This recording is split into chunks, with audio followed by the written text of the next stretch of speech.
સોનગઢ પોલીસે દેશી હાથ બનાવટી 3 નંગ બંદૂક સાથે એક આરોપીને પકડી પાડ્યો છે। તાપીમાં પોલીસે દેશી હાથ બનાવટની 3 નંગ બંદૂક સાથે એક આરોપીને પકડી પાડ્યો। આરોપી અગાઉ કાયપોશના ફાયરિંગના ગુનામાં સંડોવાયેલ હોવાનું આવ્યું સામે।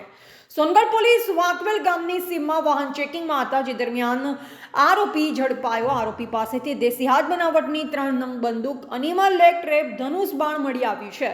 સોનગઢ પોલીસે આરોપી રાકેશ વસાવાને 7,48,525ના મુદ્દા માલ સાથે ઝડપી લઈ કાર્યવાહી હાથ ધરી છે। રાકેશ આમાં વાપરવાનો હતો, અત્યારે આમાં વાપરવાનો હતો, શોખ માટે જાનવર બાનવર મારવા। તાપી જિલ્લાના સોનગઢ પોલીસ સ્ટેશન વિસ્તારમાં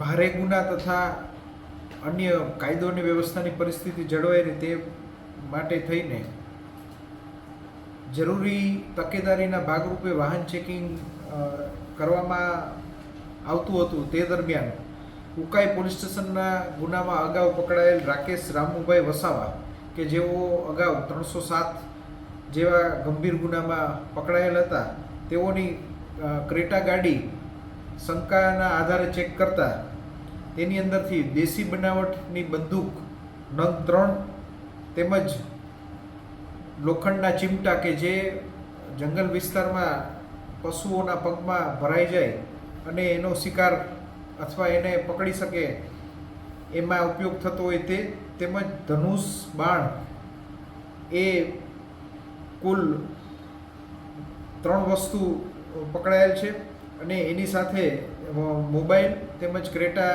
ગાડી હાલ કબજે લીધેલ છે।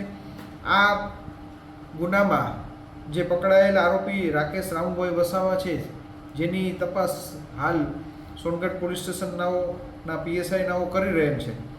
આ અંગે અગાઉ પણ આ વ્યક્તિએ હથિયાર દ્વારા ફાયરિંગ કરેલાનો ઉકાઈ પોલીસ સ્ટેશનમાં ગુનો નોંધેલ છે। એની પણ કાયદેસરની કાર્યવાહી કરી અને કોર્ટમાં તેનું ચાર્જશીટ કરવામાં આવેલ છે। હાલ આ તપાસ સંદર્ભે જુદા જુદા એંગલથી આ ગુનામાં અન્ય હથિયારો કોઈને વેચેલ છે કે કેમ, અન્ય હથિયારો કોની પાસેથી લીધેલા છે કે કેમ, તેમજ કોઈ ગંભીર પ્રકારનો ગુનો કરેલ છે કે કેમ તે અંગેની તપાસ ચાલુ છે। સર, જે હથિયારો પકડાયા છે એનો ક્યાં ઉપયોગ કરવાના હતા અને શું એ બાબતે માહિતી છે? આ હથિયારોનો ઉપયોગ તેઓ પ્રાથમિક માહિતી મુજબ ભૂંડ મારવા માટે તેમજ કોઈને વેચવા માટે લાવેલાનું હોય એવું પ્રાથમિક તપાસમાં જણાવેલ છે। હાલ તપાસ ચાલુ છે। રિપોર્ટર મનીષ જ્ઞાનચંદાની, જિલ્લા બ્યુરો ચીફ, તાપી।